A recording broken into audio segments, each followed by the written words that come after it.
ಎಲ್ಲರಿಗೂ ನಮಸ್ಕಾರ. ಇವತ್ತು ಬಿಳಿ ದಾಸವಾಳ ಹೂವನ್ನು ಬಳಸಿ ಒಂದು ಆರೋಗ್ಯಕರವಾದ ಹಾಗೂ ರುಚಿಕರವಾದ ಚಟ್ನಿಯನ್ನು ತಯಾರಿಸಿದ್ದೇನೆ.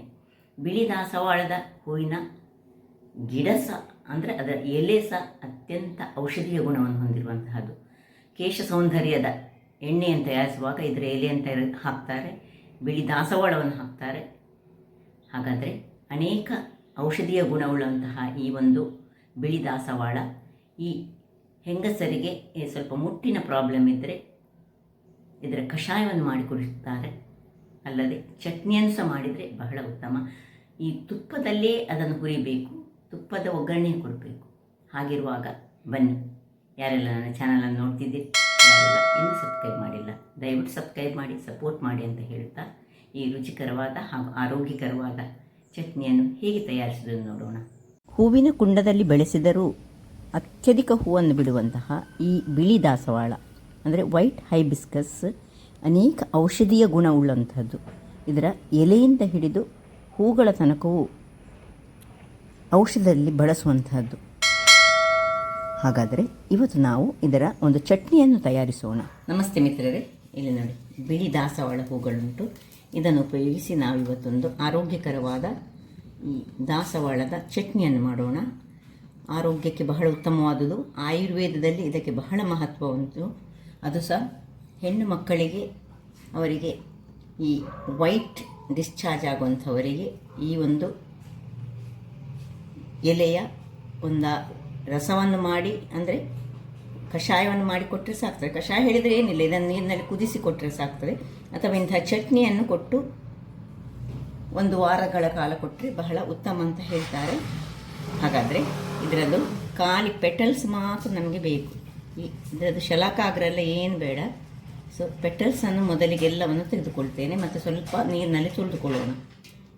ವೀಕ್ಷಕರೇ, ಇದನ್ನು ನೋಡಿ ಚೆನ್ನಾಗಿ 2 ಬಾರಿ ತೊಳೆದುಕೊಂಡು ಸ್ವಲ್ಪ ಬಟ್ಟೆಯಲ್ಲಿ ಇದನ್ನು ಟ್ಯಾಪ್ ಮಾಡಿಕೊಳ್ಳೋಣ. ನೋಡಿ, ಇದೆಲ್ಲ ಏನು ಬೇಡ, ಇನ್ನು ಇದು ಇಲ್ಲ ಡಿಸ್ಕಾರ್ಡ್ ಮಾಡಲಿಕ್ಕೆ. ಸೊ ಇಷ್ಟನ್ನು, ಇದರಲ್ಲಿ ಒಂದು 10 ಹೂಗಳು ಉಂಟು. 10 ಹೂ ಇದ್ದರೆ ಸಾಕು. ಬಿಳಿ ಅಥವಾ ನೀವು ಈ ಕೆಂಪು ಸಹ ಯೂಸ್ ಮಾಡ್ಕೊಳ್ಬೋದು, ಆದರೆ ಬಿಳಿ ಆರೋಗ್ಯಕ್ಕೆ ಬಹಳ ಉತ್ತಮ.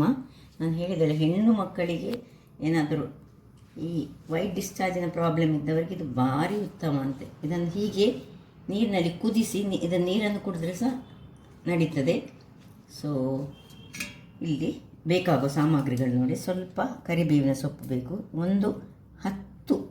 ಒಂದು pinch off jeera, pinch off ಈ ಕೊತ್ತಂಬರಿಯ ಬೀಜ, ಮತ್ತು ಅರ್ಧ ಚಮಚದಷ್ಟು ಕಡಲೆಬೇಳೆ, ಅರ್ಧ ಚಮಚದಷ್ಟು ಉದ್ದಿನಬೇಳೆ, 1 ಕೆಂಪು ಮೆಣಸು. ಹೆಚ್ಚು ಖಾರ ಸಹ ಮಾಡಬಾರ್ದು. ಇದನ್ನು ಒಂದು 4-5, 1-2-3 ಚಮಚದಷ್ಟು ನಮಗೆ ಈ ತೆಂಗಿನ ತುರಿ ಬೇಕು. ಮತ್ತು ಒಗ್ಗರಣೆಗೆ ಸ್ವಲ್ಪ ಸಾಸಿವೆ ಮತ್ತು 1 ಬೆಳ್ಳುಳ್ಳಿ ಮತ್ತು ಚೂರು ಹಿಂಗು. ಈಗ ಮೊದಲಿಗೆ ಒಂದು ಬಾಣಲೆಯನ್ನು ಇಟ್ಟುಕೊಂಡು ತುಪ್ಪ, ಒಂದು ಚಮಚದಷ್ಟು ತುಪ್ಪದಲ್ಲಿ ಈ ನೋಡಿ ಚೆನ್ನಾಗಿ ಒರೆಸಿಕೊಂಡು, ಬಟ್ಟೆಯಲ್ಲಿ ಒರೆಸಿಕೊಂಡು, ಸ್ವಲ್ಪ ಸಹ ನೀರಿರಬಾರ್ದು. ಇದನ್ನು ಇದರಲ್ಲಿ ಸ್ವಲ್ಪ ಫ್ರೈ ಮಾಡ್ತೇವೆ.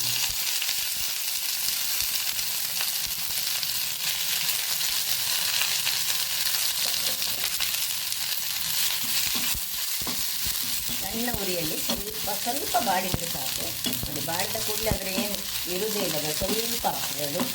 ಅದನ್ನೊಂದು ಸ್ವಲ್ಪ ಬಾಡಿದ ಮೇಲೆ ತುಪ್ಪದಲ್ಲೇ ಹುರಿಬೇಕು, ಬೇರೆ ಯಾವುದರಲ್ಲಿ ಹುರಿಬಾರ್ದು. ಇದು ತುಪ್ಪದಲ್ಲಿ ಹುರಿದ್ರೆ ಅದಕ್ಕೊಂದು ಒಳ್ಳೆ ಘಮ ಸಹ ಬರ್ತದೆ ಮತ್ತು ಆರೋಗ್ಯಕ್ಕೆ ಸಹ ತುಂಬ ಒಳ್ಳೆಯದು. ನೋಡಿ, ಇಷ್ಟ ಆಗುವಾಗ ಇದನ್ನೊಂದು ಪಾತ್ರೆಗೆ ತೆಗೆದುಕೊಳ್ತೇನೆ ನಾನು. ಹೀಗೆ ಇನ್ನೀಗ ಇದಕ್ಕೆ ಚೂರು ತುಪ್ಪ ಹಾಕ್ಕೊಂಡು ಅದರಲ್ಲಿ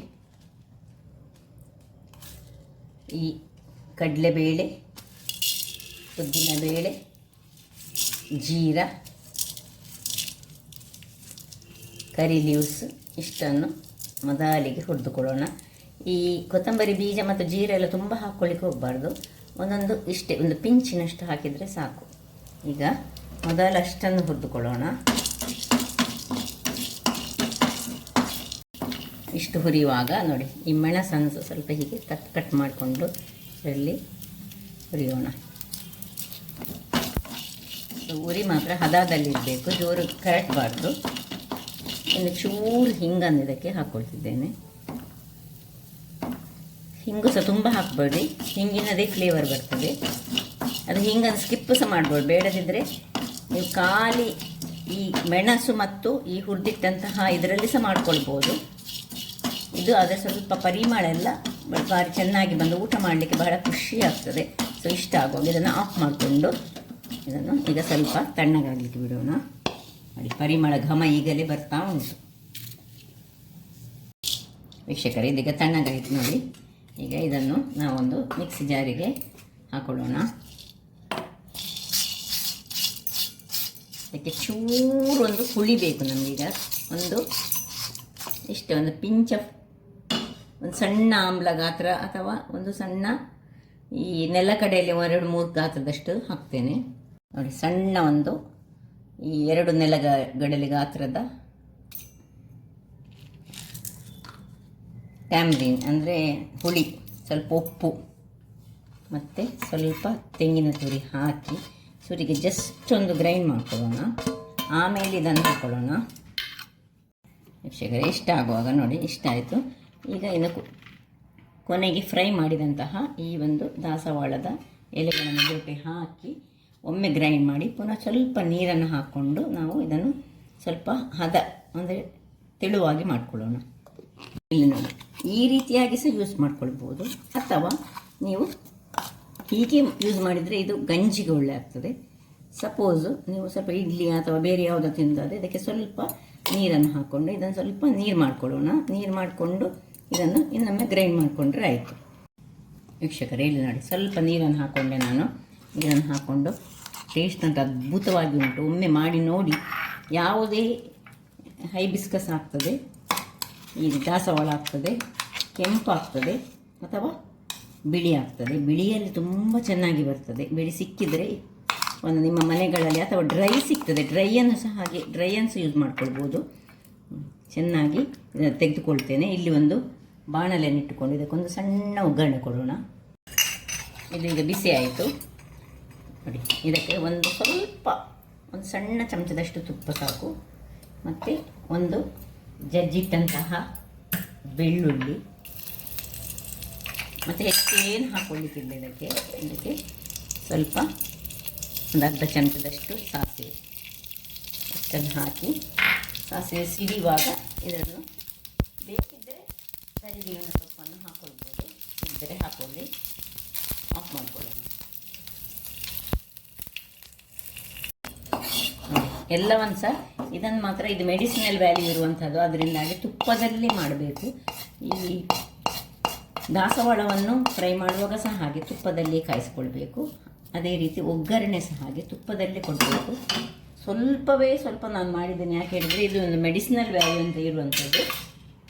ಏನಾದರೂ ಪ್ರಾಬ್ಲಮ್ ಇದ್ದವರಿಗೆ ತಿನ್ಬೋದು, ಅಥವಾ ಹೀಗೆ ಸಹ ನಾವು ಗಂಜಿ ಒಟ್ಟಿಗೆ, ದೋಸೆ ಒಟ್ಟಿಗೆ, ಯಾವುದೊಟ್ಟಿಗೆ ಸಹ ತುಂಬ ಮಾಡಿಕೊಂಡು ಸಹ ತಿನ್ಬೋದು. ಹಾಗಾದರೆ ನನ್ನ ಈ ಕುಕಿಂಗ್ ಚಾನಲ್ ನಿಮಗೆ ಇಷ್ಟ ಆದರೆ ಬೋಳು ಸುವರ್ಣ ಚಾನಲನ್ನು ಲೈಕ್ ಮಾಡಿ, ಶೇರ್ ಮಾಡಿ ಹಾಗೂ ಸಬ್ಸ್ಕ್ರೈಬ್ ಮಾಡಿ, ಹಾಗೂ ನನ್ನ ಇನ್ಸ್ಟಾಗ್ರಾಮ್ ಪೇಜನ್ನು ಫಾಲೋ ಮಾಡಿ. ಧನ್ಯವಾದಗಳು.